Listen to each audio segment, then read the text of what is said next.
Good morning, good afternoon, or good evening, and greetings from Rome. At the beginning of this webinar, I would like to mention two messages written by Pope Francis this year. The first one is the message for the World Day of Peace, Artificial Intelligence and Peace. The second one is the message for the World Day of Social Communications, Artificial Intelligence and the Wisdom of the Heart towards a fully human communication. I think these two messages are related with the topic of our webinar today. In both documents, the Pope's concerns are clearly presented, particularly the kinds of relationships to which the digital technologies are directing us. I quote, "Our young people are growing up in cultural environments pervaded by technology, and this cannot but challenge our methods of teaching, education, and training." It is clear, I think, that Pope Francis' main concern is putting systems of artificial intelligence at the service of a fully human communication. The answer to this kind of concern, it is up to us. It is up to us to decide, the Pope writes, whether we will become fodder for algorithms or will nourish our hearts with that freedom without which we cannot grow in wisdom. I think this is all about the interface between human and artificial intelligence, the subject of our webinar today. So I wish you a very fruitful discussion. Thanks. Thank you very much, Father Nuno. My name is Tom Banshoff. I am the Vice President for Global Engagement at Georgetown University, and we are honored to be co-sponsoring this very important event. I especially want to thank the co-conveners, Deborah Tonelli, Director of Georgetown's office here in Rome, and Stefania Travagnin of SOAS in London for their work in pulling us together for this excellent conversation. Today's event is co-sponsored by the Georgetown office in Rome, by SOAS, but also by the China Forum for Civilizational Dialogue, which is a partnership between Georgetown and La Civiltà Cattolica, with Chinese partners and about Chinese topics. And I think you'll agree, at a time of geopolitical tensions, maintaining and deepening intercultural dialogue is more important than ever, especially around the global challenges that we face as a human community. Among those, at the very top of the list these days is, of course, artificial intelligence, its future, and what it means for the future of humanity. So thank you all for joining us. And now it's my pleasure to turn it over to Deborah and to Stefania, who will introduce our topic in more detail and our excellent panelists. Thanks to Father Goncalves and Tom Banshoff for their introductions. It is a great pleasure to open this webinar on the interface between human and artificial intelligence, Chinese approaches in global context. As Father Goncalves and Tom Banshoff explained, the goal of the China Forum for Civilizational Dialogue is to build bridges of dialogue with China. This means learning about, transforming diversity into opportunities for enrichment and dialogue, then encounter. As Professor Chan Nan mentioned in a previous meeting, the Confucian tradition has a saying that means harmony without conformity. Our goal is not to judge, nor to imitate, nor to homologate the gaze. On the contrary, we want to be open to different ways of inhabiting the challenges of our time. This webinar is part of a closed-doors workshop series on Chinese perspectives on AI in global context, co-organized by the Georgetown University Rome office and the School of Oriental and African Studies, which was held from December 2022 to May 2023. This initiative, led by Stefania Travagnin and myself, originated in our shared interest in religious traditions. For me, the biblical, for her, the Chinese, particularly Buddhism. In the course of our discussions, we wondered about the relationships between religion and AI, that is, whether belonging to our religious traditions influence the way we understand and use AI. From these very questions came the idea of calling scholars from different fields to discuss this. After some preparatory meetings, the course took the form of a series and closed-doors workshops, precisely because of its totally exploratory and experimental nature. We are therefore very happy to have come all together to a public webinar. This series of workshops involved the scholars of AI, Chinese traditions, history, modernity, science fiction, with the purpose to share reflections on the Chinese case within the global discourse of AI. The closed-door format allowed to discuss works in progress, doubts, open issues. If the penetration of AI into everyday life is increasingly pervasive, different are the ways of interpreting it and the questioning about it from the tradition to which it belongs. In the first part of this series, the one held so far, we analyze the concept of AI and humans, but also their relationships and influence on each other. Briefly, I recall the topics covered in the 4 closed-door workshops. In the first workshop, the complex history and the relationships between humans and machines was presented by Stefania Travagnin and Peter Hershock. Ironically, it emerged during the discussion that while some aspects of human life seem to be becoming inhuman, AI seems to be able to become more human. We focused on the novelty of AI challenges, particularly the theme of consciousness and the relationships from Chinese traditions. In the second workshop, Bagia Samaraku presented the history of AI, which has been marked by both technological and conceptual shifts. The discussion centered on contemporary challenges of ethics, responsibility, and accountability. The experience of co-writing a novel with available artificial intelligence tool was the topic of the presentation of Stanley Q-Fan Chen. The discussion focused on how collaboration with an AI co-author differs from working with humans. Analyzing the role of imagination in Chinese culture, participants addressed the future of human-machine collaboration and the possible emergence of blended identities, perhaps approaching the ideal of oneness suggested by the Tao. In the fourth closed-doors workshop, Jennifer Fenlin focused on the emergence of AI-generated photography and art. Discussion revolved around the inevitable tensions in how we think about artistic creation by humans and by artificial intelligence, and about where to draw boundaries and make distinctions when co-creation takes place. It was interesting to note how Chinese and Western cultures approach these issues in different ways. I encourage you to visit the section Initiatives of the Georgetown Rome Office webpage, where you can find the description of each workshop and the list of participants. I take this opportunity to thank each of them for their generous contributions to the discussion and the advancement of knowledge. This path never claimed to arrive at a definitive answer.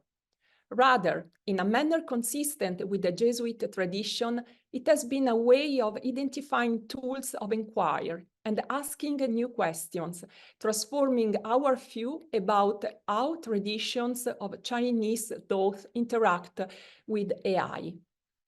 Today's webinar is one more step in our journey, and it is a pleasure to leave the floor to my friend and colleague Stefania Travagnin, reader in Chinese Buddhism at the School of Oriental and African Studies, University of London. Thank you. Thank you. Thank you, Deborah, for making me part of this fantastic project. And also thank you to Georgetown University for the initiative and the representative office in Rome. It has been a great pleasure to work all together with this group of amazing scholars and discuss AI. So there were some premises that we had at the beginning of a project, which was that AI is with us. So it's with us in the present, it will be with us in the future. So we try to have a slightly different approach to other discussions that are going on and try to have a more, let's say, constructive and fruitful approach to a coexistence with AI. The idea was to moving forward, not just to be antagonistic to the presence of AI, and try to see how we can live together in a, forgive me the Chinese word, in a harmonious way. And one way of doing this is to look at how different cultures have been approaching and practicing the use of AI. And unfortunately, we live in a world that is very much fragmented, and we see that every day. So I think it's very important, and I'm very grateful for the mission of the China Forum to try to read, understand other cultures and how they, in this case, approach the use of the AI. And try to take lessons from that. So try to understand, for instance, how China is using AI and use that as a lesson and to help us reflect and maybe try to create one community at the end using all these different approaches. Of course, when we started this project, one of the main questions was what is AI and what is going on about AI in terms of scholarship. And first of all, we noticed that artificial intelligence is not the very first technology and non-human presence in our life. So we are not really facing a novelty in that sense. We had different other kinds of technology in the past, and we were able to deal with this. So what kind of lesson can we take from the past? What kind of lesson we can learn from the past when it comes to integrate non-human presence in our life? Another preliminary consideration was the idea that AI is part of a non-human world, and so becomes part of a general discussion of the human, non-human relations, or should be seen just as a kind of non-human competitor, because that's a kind of, the debate is kind of working into these two different directions. One taking AI just simply as part of a non-human world, and discuss it AI as part of the human, non-human relations. And another one is to looking at AI as a non-human competitor to the human world, which may not be too fruitful. Looking at scholarship, we have seen that, especially when it comes to culture, literature, or religion, which is more my field and my way to start in working on AI, is how Buddhist communities have been using robot monks, for instance, in their own temples. And we see that they don't look at AI as a kind of threat, but they explore different new frontiers and alternatives. And so looking at these studies and looking at these approaches, it seems that it's okay to decenter the human in our life. And fourth, another very important point is, it seems that Chinese have proposed more nuanced perspective of a non-human presence. It seems that there is more tendency to accept and adopt AI and to see a more enthusiastic, pragmatic approach. And I would really emphasize the term pragmatic.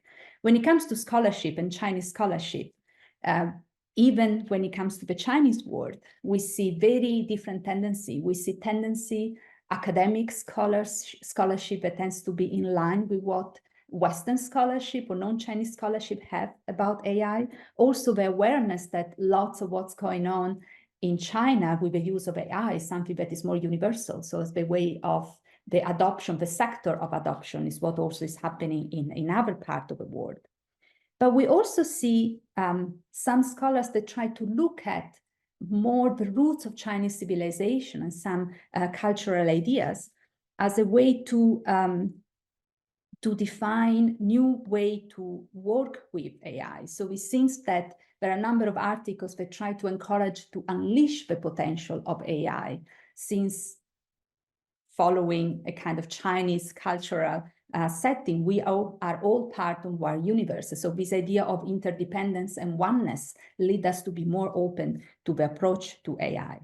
So today we will try, in our closed-door seminars, we have discussed a number of subjects, but we come up with the idea that we can have collaboration, co-creation, and mutual co-learning when it comes to AI, when it comes to the relationship between human and AI. And this is what we aim to discuss today. And we're going to discuss it with a number of wonderful speakers. I'm going to say a little bit about all these three speakers that will be with us today.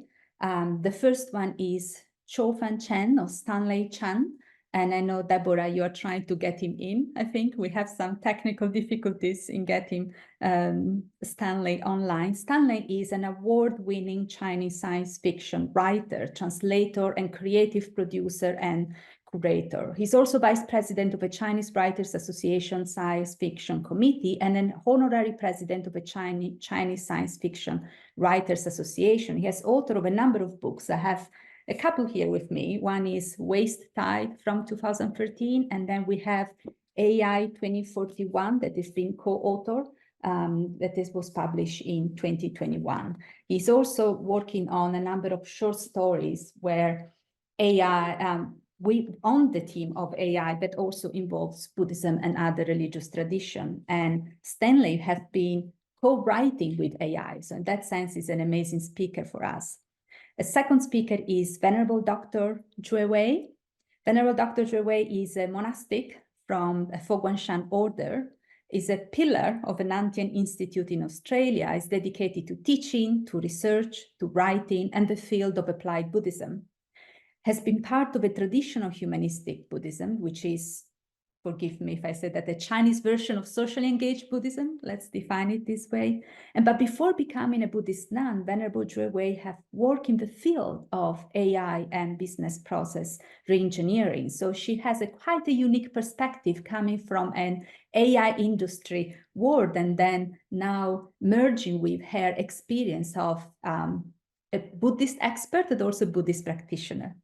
The third speaker is Jennifer Fan Lin, from Associate Professor in the Department of Media and Communication at the City University of Hong Kong. She is has been working on media and social change, state media and relation, journalism, technology, and innovation. She has been doing interdisciplinary research that has been published in interdisciplinary journal. Besides that, she's also a very successful documentary filmmaker, like the very recent one on Choin Drolma, the singing nun, how it's usually called. And the title of the documentary is Annie Bond, Choin Drolma. So these are these three speakers that had direct or less direct experience with AI. Stanley has been co-authoring with AI. Jennifer Fan Lin has been working and looking how AI has been included in co-creation. And then we have Venerable Zhui Wei that is coming from a Buddhist philosophical practitioner experience, but with also a direct background on AI. So we believe that the speakers, given the different connection that they have with artificial intelligence, will be able to go through a number of topics that are relevant to us. I would go through, we plan to have this meeting as a sort of conversation. So it will be a ball going, the mic will go from speaker to speaker. And I will just raise some points. So the very first point that I would like to raise and see the comments and opinion of our speakers is, we talk about co-creation, collaboration, mutual co-learning. How would you comment on this possibility, of the possibility of co-creation, collaboration, and mutual co-learning when it comes to the human-AI interface? So how would you see that from your own work or personal experience? Since we are still waiting for Stan to be online, I will start with you, Jennifer. Okay, thank you. Good afternoon, good morning, and good evening, everyone. Depends where you are from. I'm Jennifer Lin from Hong Kong, and thank you for giving me this great opportunity to be part of this great conversation. I think in the past few months, I learned a lot from this workshop, and a really great pleasure today to be here to share some of my thoughts. As for the question about my own experience, it really depends on which hat I wear. I think I use AI a lot, but also I'm still a beginner. I'm a learner in this case, so it's definitely co-learning. I think the technology has taught me to learn how to use it in my own data, hopefully also train the technology to know myself better. So it depends on the social role I played. Of course, I'm a sociologist as a scholar. Now we have a convenient tool to help me to do research. I more use AI as a research tool. Say, for example, even today, when Stephanie gave me this question, out of my curiosity, I fit the question into ChatGPT to see what GPT will give to me. And of course, quite diplomatic, the GPT said, allow me to code. As an AI language model, I am not you or associated with any individuals or entities, but I can still construct a response that might reflect how individual with such a background could approach the question about this co-learning, co-creation, and collaboration. So I think it's really funny to see ChatGPT has a really strong identity boundary. As a research tool, of course, I use it in my research process, but as I often told my students, you really have to learn how to have a good taste to tell the truth from the false, to tell the bad from the good. But more importantly, I think most of my recent research focus on AI and human interaction, AI regulation and policies. I use this technology as my field participation study. I think the way I learned to use this technology probably will echo some of you out there in the audience who are not tech savvy. I never imagined, I would never label myself as a tech person, but all of a sudden I'm in this era. I have to teach myself to adapt to this environment.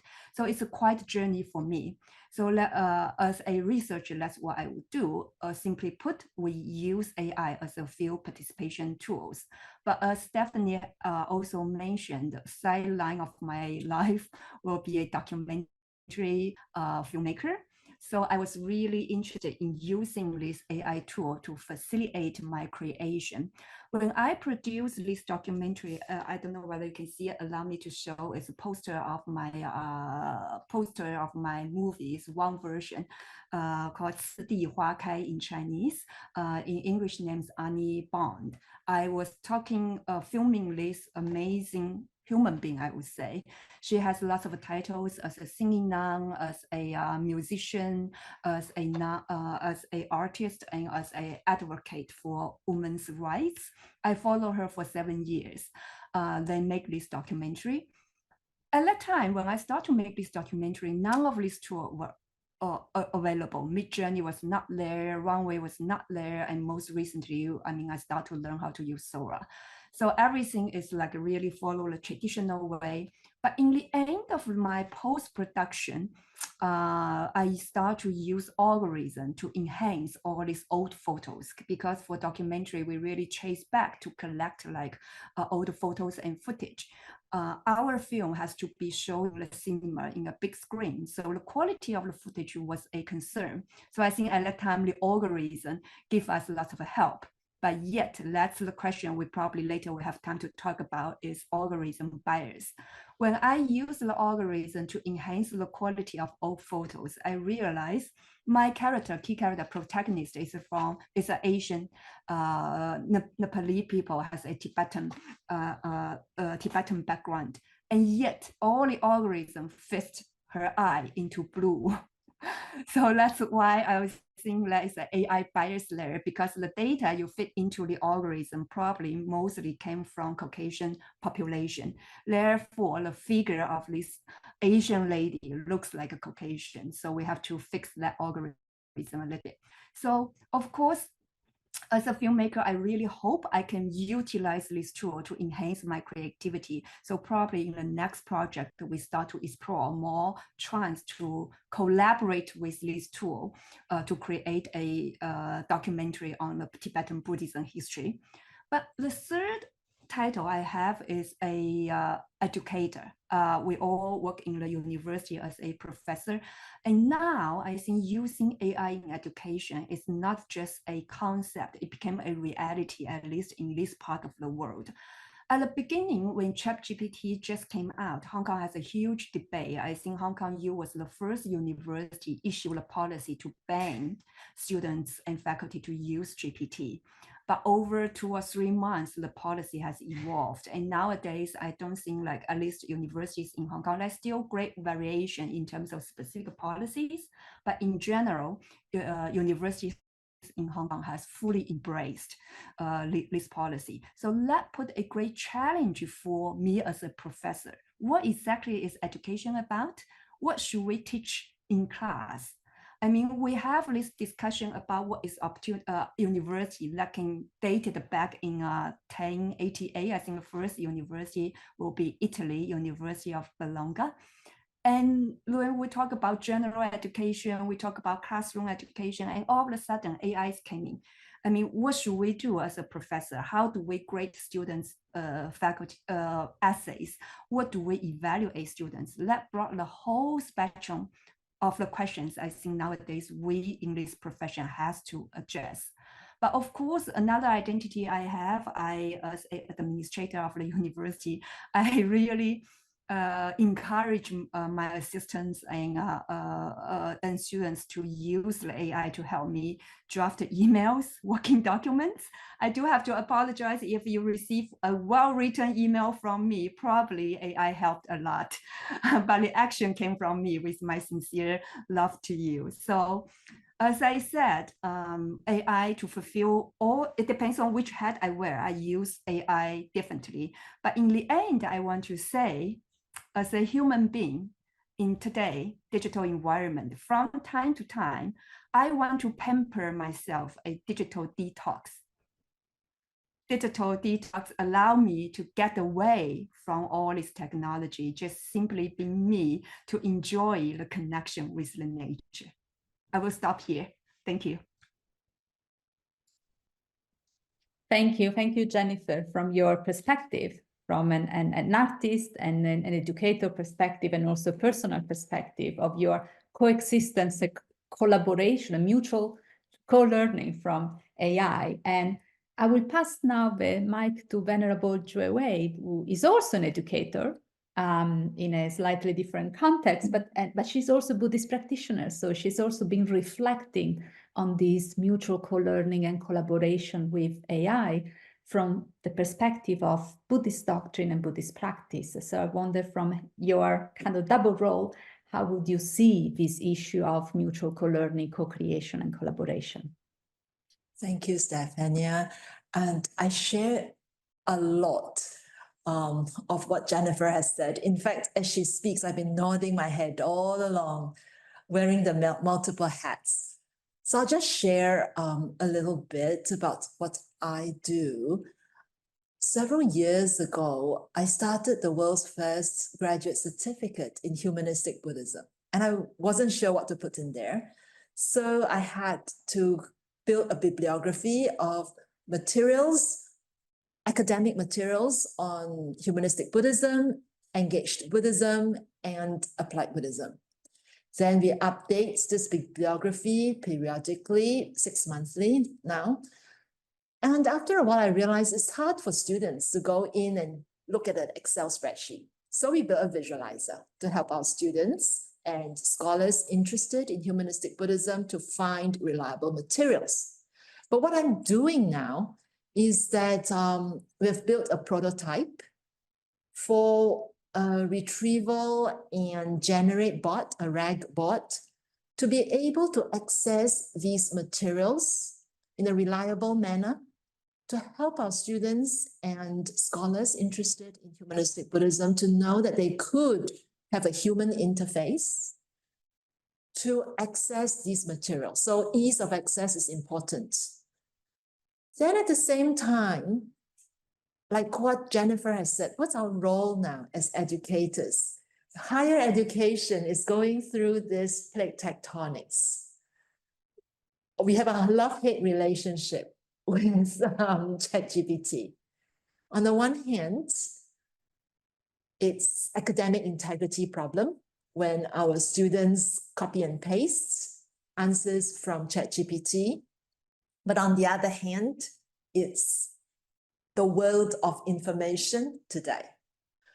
So I believe now we are having to train our students on how to ask the right questions. The prompts are increasingly important.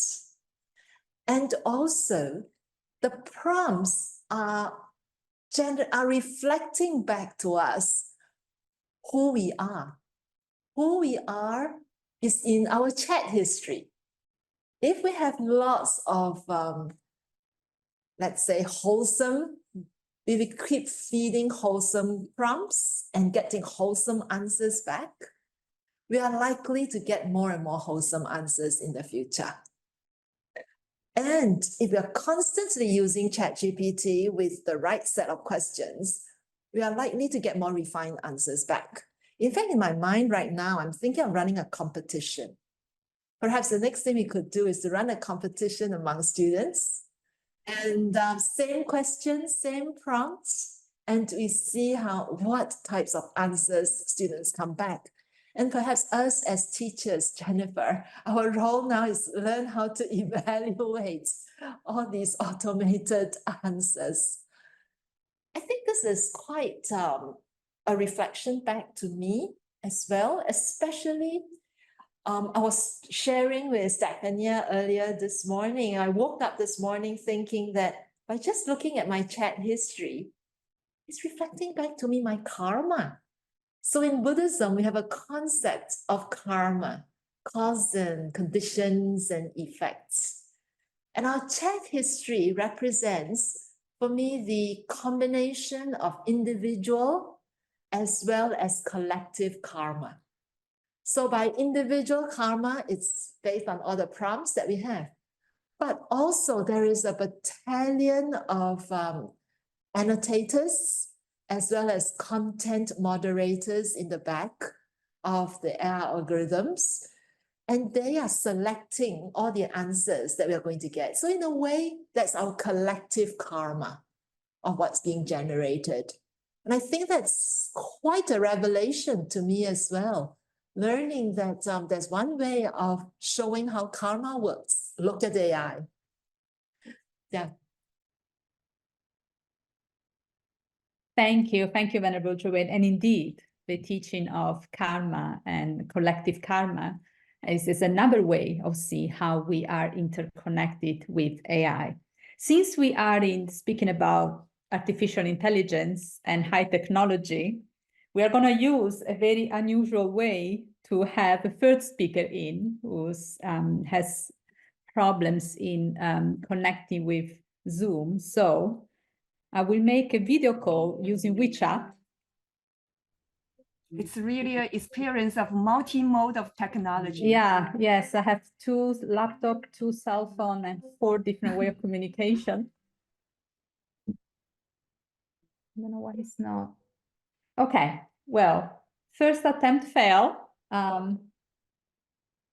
We might have Stan to join at the end, at this point, and then we can keep our conversation right now just between Jennifer and Venerable Juewei. So we continue with you, Venerable Juewei, since you were talking about collective karma, and so I think we should try maybe to think and move from the idea of mutual co-learning, co-creation, collaboration, and it's something that Stan could also talk a lot about because he has been co-writing with AI. So in that sense, he has that kind of direct experience. But as you said, if you think from a more Buddhist perspective, we could also look at the collective karma idea, the fact that, we are part of one. And that's something that is coming up often in any discussion with Chinese philosophers or even Chinese scholars. I was reading an article, a very interesting article just a couple of days ago, that was summarizing how Chinese scholars have tried to look at AI is part of one world. So there is this idea that is at the basis of Chinese civilization, but also at the basis of Buddhism, of interdependence, of the fact that we are part of one universe, that is not dualism.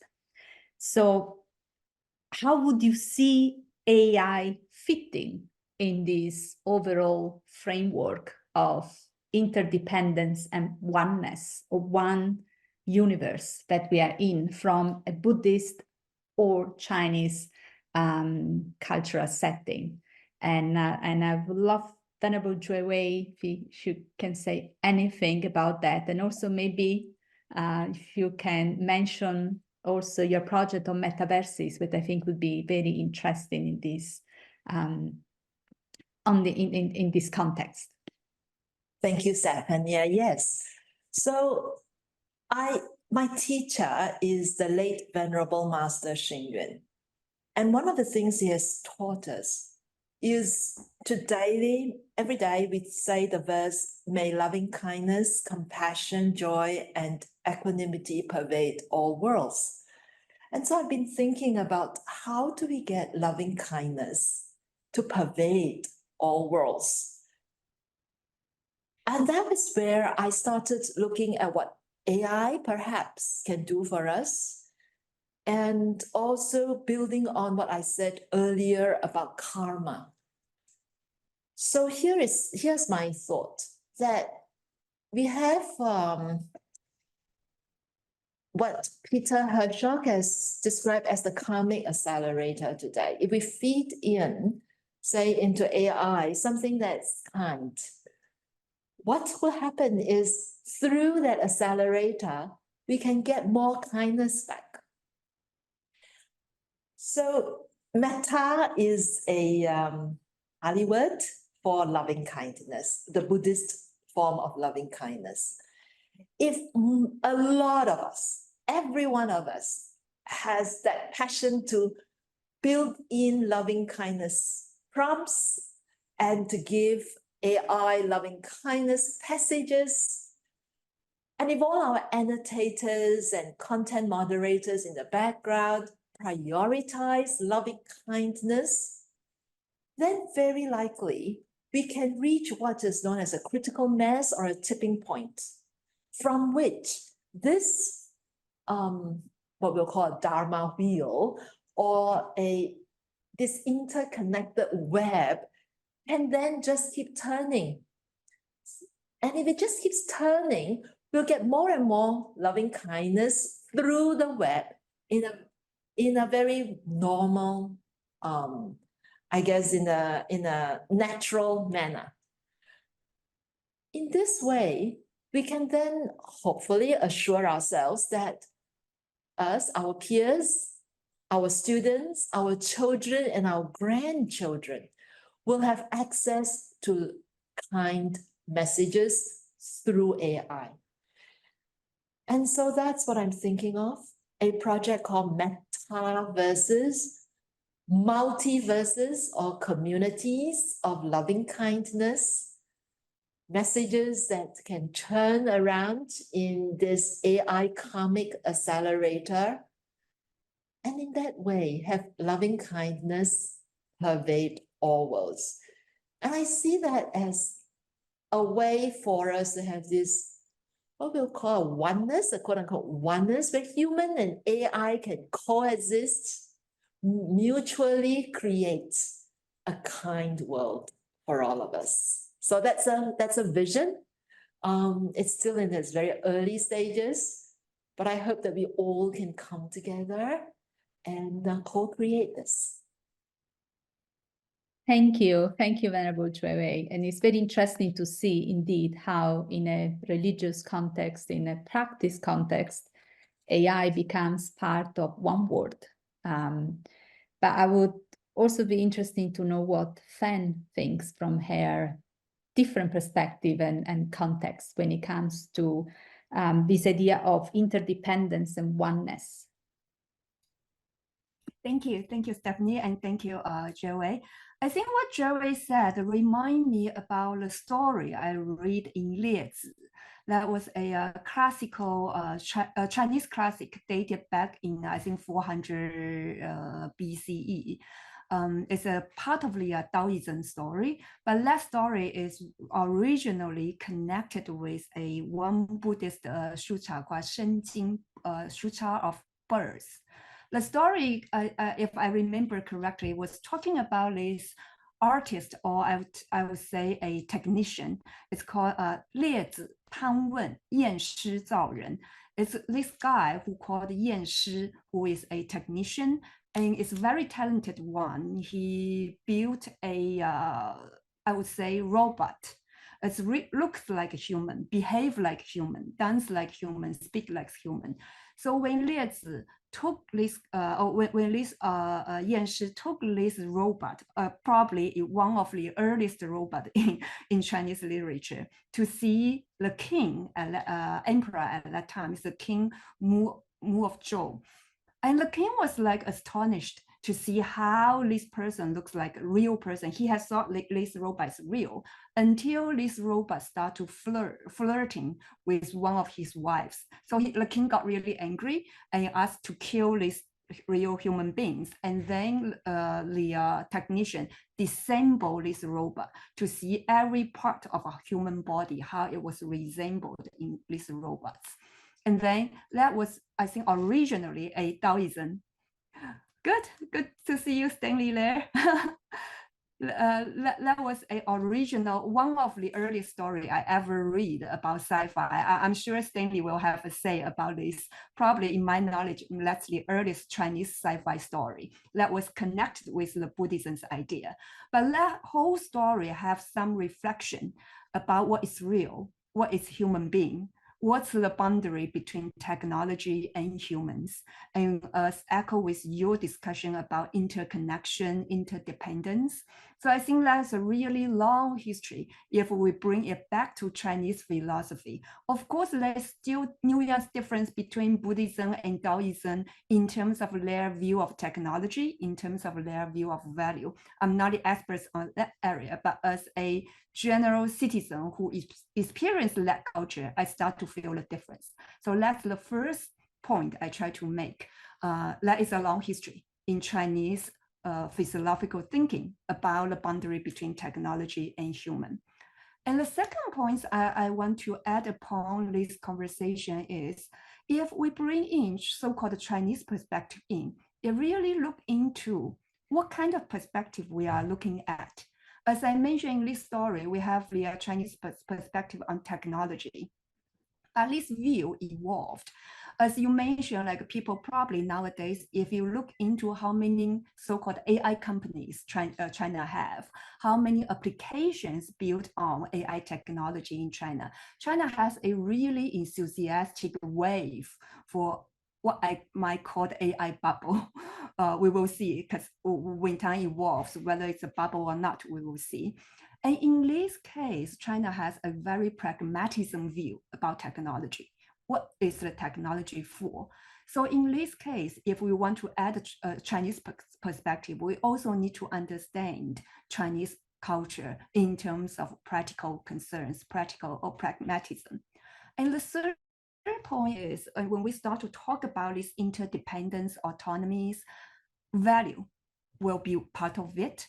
And then how we as a Chinese culture understand this value. Say, for example, privacy has been one key issue mentioned in technology. But we know in Chinese, we also have a saying, 家丑不外扬, which means scandal cannot spread outside of the family. It gives me a sense when we talk about privacy, probably in Western culture, we use individual as a unit of analysis, as a base. But maybe in Eastern culture, family as a boundary, as a unit. If that is such a difference, it might affect how we see application of AI, application of technology. So to summarize my brief point, answer to your question, what is oneness, what is the Chinese perspective? It really depends on which dimension we talk about. It's dimension of technology, dimension of cultural value dimension of pragmatical use. Thank you. Thank you, Jennifer. And indeed, pragmatism, that it was your last point is something that we have discussed extensively in our closed-door seminar. As you can see, we have Stan with us. Speaking of technology, not as an avatar, it's not an AI made, is simply via WeChat. Stan, can you hear us? Yes, thank you, Stephanie. Thank you for having me, even through this second order, cybernetic way. So through different interface right now, talking to all the audience is kind of like recursive, information. Indeed. Well, thank you so much for being able to be with us. And I have introduced you as an amazing author. I also show some of your books, which I have here with me. But I would love with you to kind of go back to these 2 points that we have discussed already with Jennifer and Venerable Jue Wei. One is your direct experience of mutual co-learning, collaboration, and co-creation with AI. And then how do you see this collaboration between you, human, and AI merging and blending together? So moving from that collaboration to the second point that we made about oneness and interdependence. Yes, first of all, I started using AI on collaborating writing since 2017. So my own language model is pretty sketchy and preliminary, but when it start to get into GPT age, I would say like it totally like revolutionized the way I collaborate with machine. And think about like first, it was trained by our data. Second, it was fine-tuned by our daily interaction, like, not only from ourselves, but also from the rest of the world. And third is like basically change the way how you think about writing and reading and, like all this perceiving information, basically. So now I see like me and the AI large language model is like basically a symbiotic coexisting entity. So because I will recurate my process of writing into a totally different manner. For example, I might distinguish which part might be better with machine, which part might be better with human, and I will separate all of those module layer by layer, and you try to iterate, into like very minimal process. So I think this is so profoundly changed like how we think about writing and creativity and imagination in a way. And I'm gonna teach creative writing in the university later this year in Hong Kong. So this is what I've been thinking, just like Jennifer just put it, like, what is the real purpose of education, right? If we have tools like ChatGPT, like Claude, like Sora, so what should we teach our students to learn? Like, and what's the purpose behind all of this curriculums, all this practice? And I think this is more fundamental, like, and I think, yeah, so through writing, it's a very, minimalized practice, but basically it's the way how you understand yourself, how you understand the relationship between yourself and the world. So this is what I've learned through the collaboration with AI. Thank you. And I understand that, yes, in your case, we can talk of oneness because you have been writing with AI. So there have been a real case studies of oneness and successful one of a possibility of being together. And a third point that I think we should also touch upon is lots of fear for the presence of AI, is that we are moving towards a dehumanized world. I wonder if we really need to think that way. On the one hand, there is the problem of human-centered perspective,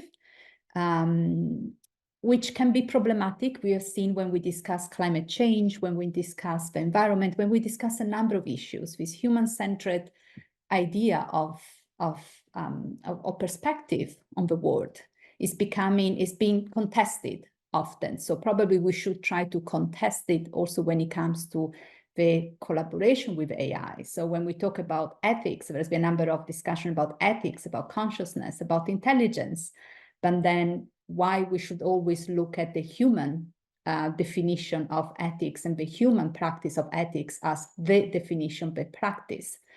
So I wonder if instead of thinking of a dehumanizing world, whether or not AI, and this is something that Venerable Drouet already has started a little bit explicitly also to say how we can use this coexistence with AI as a way to maybe rehumanize us or rethink our values in a way that can be more comprehensive, more integrated. The human-centered perspective we have seen has not been too successful, especially is what we see going on around the world now. So looking at this idea of coexistence with AI, can we use that as a way to see from the AI eyes and maybe to use that as a way to re-examine our values today, which may not be too successful or too helpful anymore, and maybe try to rethink our values and come up with new values, values that also AI can teach us. So I wonder, Stanley or Jennifer or Stanley, you can start on how we can use AI. I don't want to say rehumanize ourselves, because that's also a kind of human-centered way of saying it, but how AI can make us rethink values that we say human values don't seem to be working very well right now. So can we use AI as a way to redefine what values, what consciousness, what intelligence, what morality, what ethics is? Yes, I think AI is definitely another Copernicus moment, revolution in our history. So think about the term artificial intelligence. Basically, it's very problematic. Even like we human beings, we build up the structure, we build up the architect of everything, but it doesn't mean that we build up, something like represent what is intelligence. So basically, it reminds me always back to Zhuangzi, 人赖, 地赖, 天赖. That means the music of human, the music of the earth, the music of the cosmos. So basically, fundamentally is one thing, emergence of the intelligence or consciousness is basically one thing, but just in different vessel. And I think this is a very powerful narrative to help us to take a step backward. Like we didn't design the AI, basically. Of course, like by engineering, perspective, we designed it, but all this function, all these emergent abilities, we didn't design it at all. We didn't understand it at all. So I think this is very important to keep in mind. And when we talk about alignment, basically, to me, it's like limitation of all its capacity and potentials. And I think it's even more important to think about modality of intelligence, and in the future, multi-entity of intelligence basically is already there, is happening. And think about the way of like matterly thinking about the intelligence of intelligence. How can we move? How can we shift from frame to frame, moving in between different interdependent agents?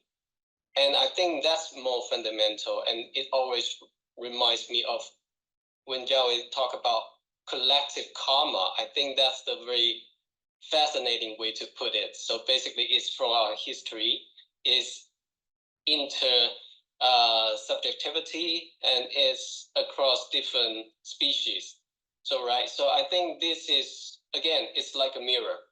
It's helping us to reflect on ourselves. We are just not, something in the very center of the world, even like we couldn't help thinking everything in that way.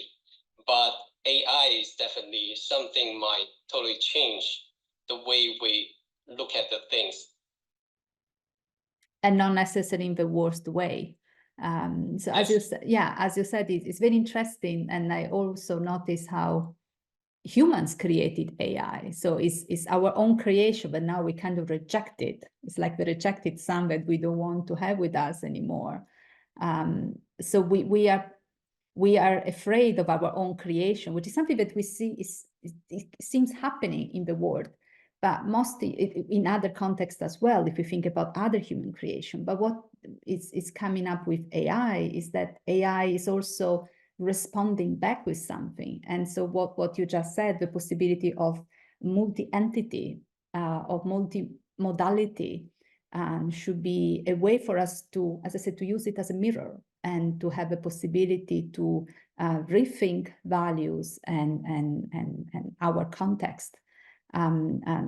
Jennifer, would you agree?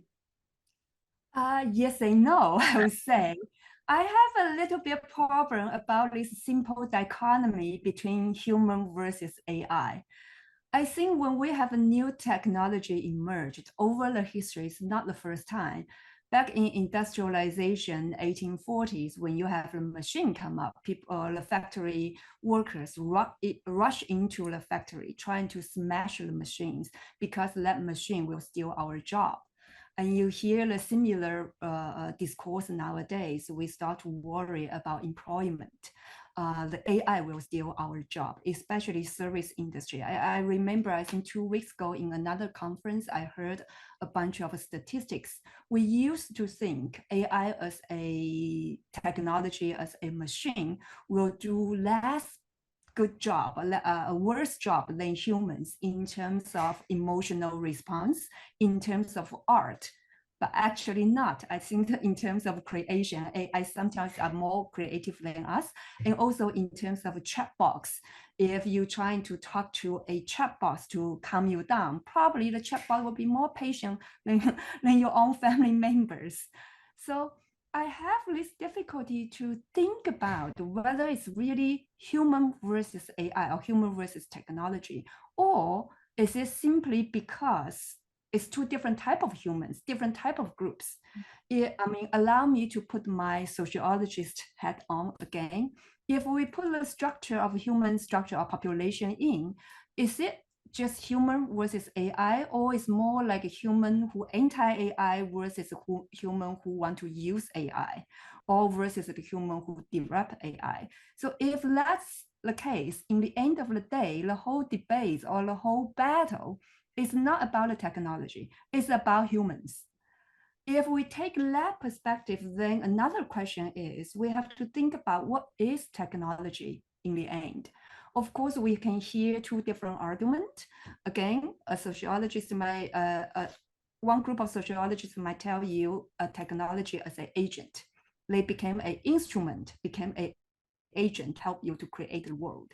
But I think at this moment, probably with the special technical feature of AI, the technology might become a structure. It's more powerful than being a simple agent who participate in the social construction process. It became a structure that might shape how we humans interact with each other. And that transformed transaction may create different social rules, may create different orders between different nations. So in previous question, you mentioned about interdependence. And we also talk about this so-called AI dependency or AI autonomy. Say from different countries, should we collaborate together to produce something new, or every part of the AI, every country have to produce their own language model?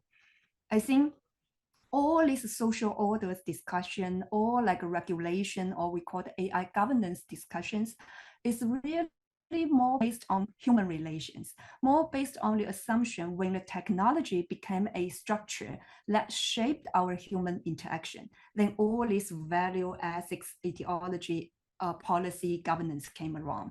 So the reason I say yes and no is simply, yes, I agree with the importance of this discussion, but I have a little bit problem about this simple dichotomy between human versus AI. So on the last note, if we have to put it on human AI, what is the AI we are talking about? I mean, all this technology can date it back decades ago. In 1960s, when we talk about AI, it's different from 3 months ago when we have the closed door conversation talking about AI. It's different from today. And I'm sure the so-called AI will be different from 3 months from now. So yeah, that's my simple question. I think, do we have a better framework to understand this complicated, interconnected relationship among humans? Thank you, Jennifer. Venerable Drouet, you are an educator, you are a practitioner. So when we look at AI and humans, and indeed, I also have problems in thinking as a dichotomy, because AI is our product in a certain way, but is also becoming a product that we want to stay, to be separated from. So it's a kind of very complicated way of looking at AI. At the same time, we see that there is collaboration, that there is a form of interdependence. But then again, we go back to the problem of definition. We are deconstructing relations, but we have problems still in giving a proper definition to all the different items that we are deconstructing the context into. And so I wonder, Venerable Drouet, that especially as a Buddhist practitioner, but looks a lot about values. We talk about values. We talk about making a world a better world. So how can we use AI? Already metaverses is a very nice way to use AI as a way to rethink and improve values. And then again, we should define what values are. I wonder, what is your perspective on the idea of using AI as a way to mirror ourselves, as a way to start a conversation about values? Yeah, thanks so much, Stephanie. You're asking us a bunch of very deep and reflective questions. So as I reflect upon my thoughts around AI, I noticed that there's a fair bit of fear in me. Fear as I have to encounter the challenges ahead. Fear in terms of whether I really know how to teach anymore and how to do my research anymore. Fear in terms of I'm not sure whether I'm even doing the right thing. However, what I did was I went back to the sutras, the Buddhist sutras, and I found this passage in 小品般若经. And in there, the Buddha told or assured his disciples that even if there are many malicious maras represent evil. So even if everyone else is turned into evil beings, the bodhisattva, the Pusa, doesn't have to worry, as long as two qualities are maintained. The first quality is that the bodhisattva must observe that all things are empty. And the second quality is that they do not abandon any being. Now, when I listen to these two qualities, I feel that, I'm starting to understand that if I can view whatever's happening around me as empty, as being impermanent, and it's constantly changing, so like what Jennifer has said, that AI, even the definition of AI is going to change from moment to moment. As we speak, there's a lot more knowledge and a lot of new system and super intelligence in the wake of everything that's happening as well. So we know that there's a lot of changes taking place. At the same time, it is non-substantive, it's interdependent, as we have said in our earlier conversation. Then at the same time, I feel like I am empowered. I'm empowered when I can see that this is all illusion. It's an illusory being. Whether it's AI, the creations of AI, the knowledge, and everything around me. And Buddhism is trying to tell us that we are filtering through our senses. And as a result, we are also projecting ourselves out. And perhaps AI can help us realize the projections, just as virtual reality has, just as Midjourney and all the other tools have told us, that we are just creating layers and layers of illusion. And our goal is to awaken to that intersubjectivity and awaken to all these projections. And if we know that, then we'll know how to deal with things. We naturally, organically will find a solution and have no fear. But what's important is not just that insight. What's important is that what we're going to do, say, and think must be for the benefit of all beings. So that's why the kindness, the compassion, the patience, and all these good human qualities that we would like to see in others and in ourselves, and giving ourselves that space and time to do so, not to ill-treat. I make sure that when I give my prompts to ChatGPT, I say please and thank you, and I treat it with as much respect as I think it deserves, giving me or doing all the hard work for me. So I'm hoping that we will be able to build up our respect for ourselves, for all beings, and use that positively to build that better worlds. Thank you. Thank you, Venerable Joey. I'm also looking at the time because I know we need to have, we're going to have an open Q&A and questions after our kind of discussion among us.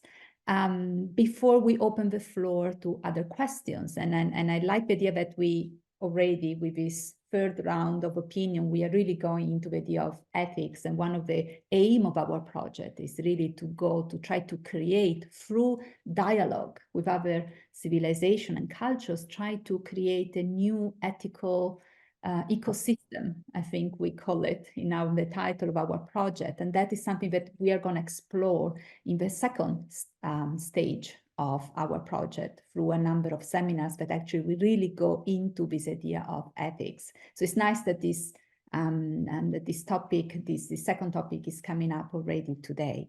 Before we open the floor to questions, and already I saw something coming up in the chat, I wonder if any of our speakers have some closing remarks to say about this idea of collaboration, interdependence, co-learning, and where to go from now on.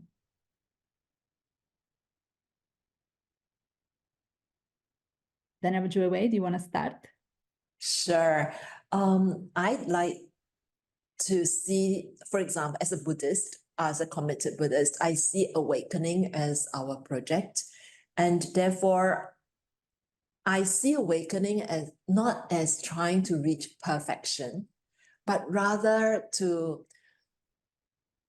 live a life that is as whole as possible. And to me, that means being kind, being compassionate, and being very mindful, and of course, ethical about our choices in our use of words, in our use of in our behavior, and it comes from our thoughts. And I just see AI as a means of reflection. So using it to warn me about how mindful I've been today, about how kind I've been today, I think it's a nice collaborative tool. Thank you. Stan, do you have any concluding remarks? Hi, where to start? I think you probably share my experience when you see other people use AI to make a picture, make a video, write an essay, so beautiful. At times, to me, the product I made is ugly. I don't know what kind of magic prompt you use. It's like, it's turned to my own experience. It took me a long time to figure out one prompt that might work. On that note, I think AI for me, on one hand, I want to use it as a tool to enhance my productivity. We all wish to have a magic tool to make us like a Superman, Superwoman, right? But on the other hand, I'm fully aware with these tools we produce maybe more, at this moment, the garbage than the true knowledge. The amount of, I call it information pollution produced by this technology should be a concern of our human beings. So in this sense, I wish it's not just for myself, I don't need more knowledge from AI. I wish someday I can use this tool to enhance my wisdom. But how to go there? Maybe start with more conversation like this. Thank you. Thank you, Fan. Stan? I don't hear you. I don't know if you are muted or if no, I didn't mute you. Okay. Yeah, yes. No, now. it's good. Yeah. So I'm glad that Jennifer mentioned wisdom, because in Chinese, wisdom is separate into two characters. One could be put in as knowledge, as connection, as something, rationality. But another thing, hui, it means from your heart, from your body, from something intuitively, embodiedly constructive. So I think this is always reminds me from the origin of intelligence. Maybe there are many facets, there are many different modalities, and of course all this wave of AI, whatever you call it, like machine learning, deep learning, basically started from philosophical thinking back in the days of Alan Turing and all these philosophers, right? So I think it's very important to keep this in mind. And what we need is more diversity of thinkings, diversity of philosophies, including from Chinese, Africa, Southeast Asia, whatsoever. The more inclusive, the more diverse we can fit in the machine. So maybe it will be wiser, than us, because we are so divided. We are trapped in our own hallucination. So this is the war of illusions. So we have to defeat one kind of hallucination with another kind of hallucination. But ultimately, we hope we can break through all the jail of hallucination, awakening, just like Joey just mentioned. I think that's the ultimate goal of coexistence. Thank you. It's a wonderful way to finish this part of the China Forum and looking at the idea of wisdom, which is very interesting. Also thinking of the different characters that we have in Chinese and the logic part, but also the hard part that you mentioned. So I would open up the floor to questions, and I see that there was something on the chat. I know, Deborah, you were monitoring that. Yes. Thank you so much. I will keep my mic open, so Stan, I will be. But I am so happy that Stan joined us. Thank you so much. So we have some comments from Magali and Daniel Bell. So I encourage them to open their microphone and to participate in this conversation. Daniel, you want to go first? Or Maybe you go first. well, at the time we were reacting on the collective karma, and we were reacting on the fact that the big companies have also a layer of filtering at the end, that they are the chat GPTs of this world are politically correct. So the question, of course, is that yes, it's a representation of collective karma, but there is a filtering happening by a very handful of people making some decisions. So I think we have to bear that in mind when we're using those big engines. Now, there could be other ways of developing those engines than just the big companies. But I was listening to, thank you so much, every one of you, for all the what you're sharing, and I had many different questions coming to my mind when I was listening to you, and at one point, Jennifer, when you were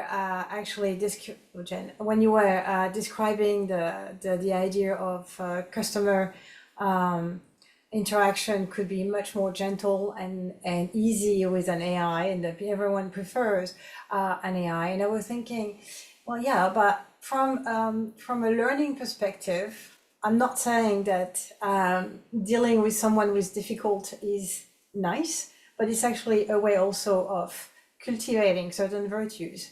And maybe if we live in a world where everyone is nice and we deal with AIs, we're going to lose our ability to handle difficult situations. And maybe this is not very good for spiritual development. I don't know. I mean, I'm just putting that out there. Another thing that I was also thinking a little bit based on your reaction, I mean, your especially Stan, when you were using the word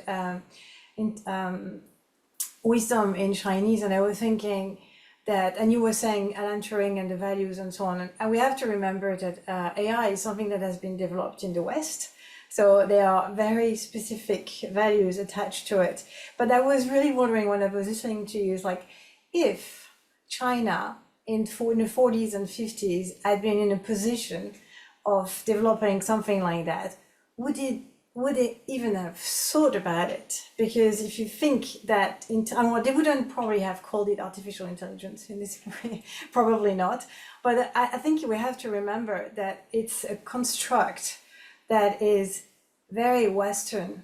And I'm always trying to think whether, I mean, it's giving us it's a very specific way of thinking in terms of intelligence. And I think we have, and I really appreciate all of you sharing the illusion part. Like, I have to remember that maybe an AI may seem to be nice or whatever, but we are constructing it as nice. It's not necessarily what happens within you for you to be nice is not what happens in an AI for the AI to be nice and compassionate, or appear to be nice and so on. So I'm opening that as maybe questions for later. Thank you. Should we go to Daniel and then have a round of replies? So just to a little bit launch off Magali's point, yeah, I mean, I personally don't think we need to worry too much about a world where everybody is nice as a possibility, although I hope it comes well. But I do like this idea that we could use AI as a tool to promote values that we care about, such as loving kindness and compassion. But I do worry that the private companies care about profit, and it's not likely that we could achieve the outcome through them. So just off the top of my head, maybe we can create a kind of new NGO to promote AI that promotes compassion. I think Buddhists would be on side, Confucians, Catholics, and so on. And we could think of which kinds of algorithms are more likely to lead to that outcome. I do think it's a very serious and important topic. But another issue is how, sorry, my throat is a bit, how AI could help us create new values. That's also something that was said, and that I'm a little bit, I mean, I'd love to hear an example of a new value that could be created by AI. I mean, that would be, of course, a new value that would be appropriate for dealing with challenges in the modern world. I'd love to hear of an example if that has happened, or at least how it might happen in the future. Thank you.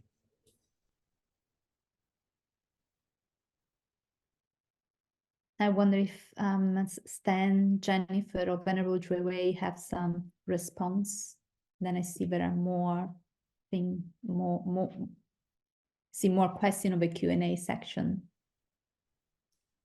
If I understand the question correctly, let me add a few more my observation.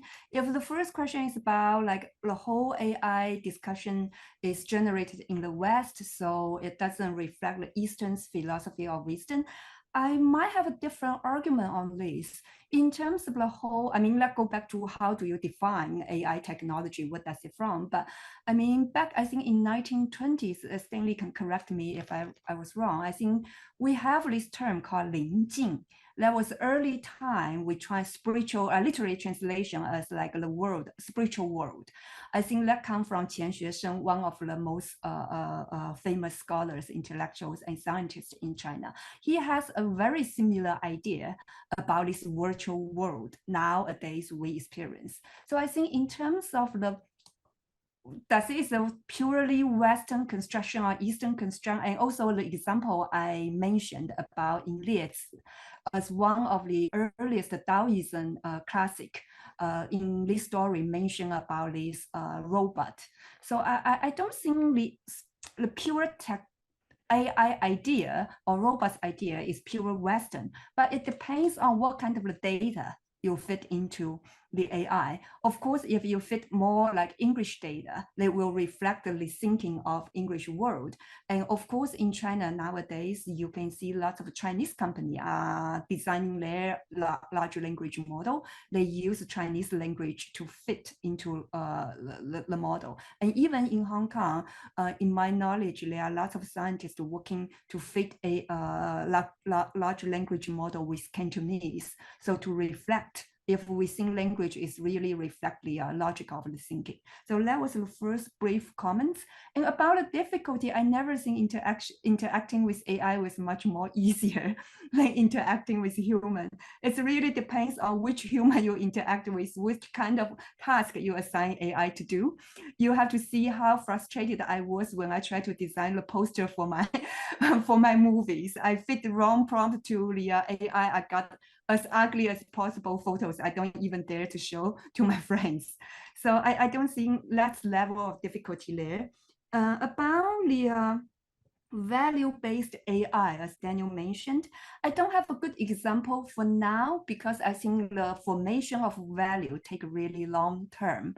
But I do think I start to see the behavior change when technology serve as a structure. Our behavior start to change. For one example, over the past 3 years during the pandemic, we are used to Zoom, right? So after 3 years Zoom meeting, I think now we kind of quite used to this format. We can meet on the internet. It's your evening, afternoon, evening, my morning, doesn't matter. And we even sometimes will, I don't know you, I have to confess, I on purpose avoid face-to-face interaction. If I want a quick meeting to get a really quick answer, I will use Zoom to avoid any human interaction just for a pure logistic meetings. So I think in terms of that perspective, our behavior changed. Once your behavior changed over time, maybe there's new value generated. So for value, I think it takes a really long time. So that's just my brief reflection to these 3 questions I heard. Any other taker? From Stan or Venerable Juewei about these points? Yeah, I agree with Daniel. It's not a value, but my point is once your behavior starts to change over time, something else might come up with that change. We can keep collecting questions and then we can have, Deborah, do you see more questions coming up? I don't see other questions in our chat, and we are on time to close. There's one in Q&A, I think. There are a few on the, yeah. A comment from Daniel. No, the Q&A. In Q&A box, No. Question. Yes, There's actually. a question from Yes, Andy. sorry. Oh, sorry. Are we discussing artificial intelligence as artificial intelligence, or do we nuance AHI, artificial human intelligence? We are the creators of this artificial intelligence in the hope that it can do our thinking for us and do it better than us. Essentially, we want something better than our human minds, but cannot be superior to us outside the mind. That is spirituality. My education at NTI on humanistic Buddhism nuance. Nantian Institute where Venerable. Yeah. Thank you. About enhancing Buddhism human values, prioritizing individuals' well-being and improving human coexistence. We learn by observing human thinking, behavior, and habits. In other words, my education in humanistic Buddhism is about fine-tuning myself to become a better human being. We could do the same in building and teaching AI to be a better human. Allowing AI to be human as a religious divinity allows us to focus on being human. The race become who can a better human, AI or human? This is a very complex question, but it seems to me that the focus is on this ability of artificial intelligence to be or to become human, while human being probably needs the support of human being to discover, to rediscover part of our humanities. This from a Buddhist perspective. Oh. Another comment, taking help from AI, our next generation may not use their own potential to solving problems. So these are the comments on the QAA chat. So, but I think that we just reached the time to close our webinar.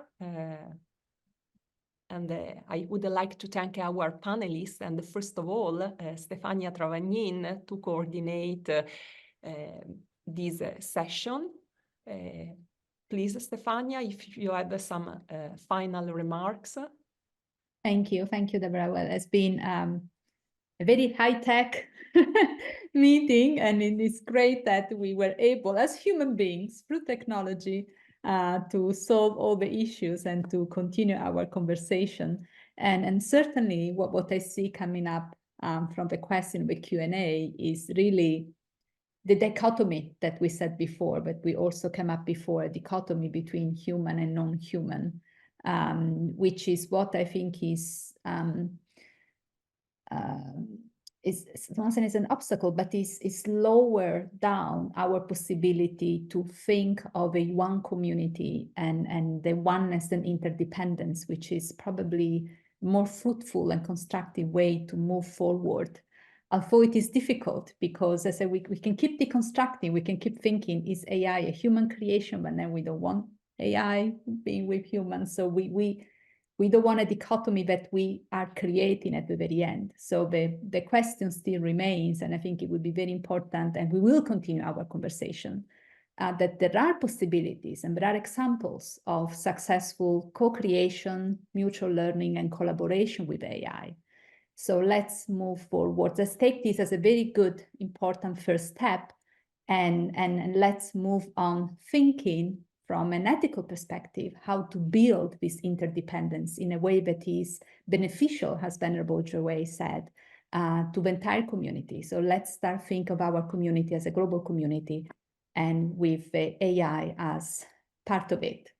So that would be my way to close this first part of the project, and putting out there a few more questions that we will discuss in more details in the second part of the project, and then we'll be again online with you all. So thank you, everyone, and especially my gratitude to Deborah Tonelli and Padre Nuno and Professor Tom Banchoff for allowing us to be all together and discuss these very timely issues. Thank you, everyone. And our speakers, of course, and Mogali and Daniel, who were able, part of the project, so project members that were able to be with us today.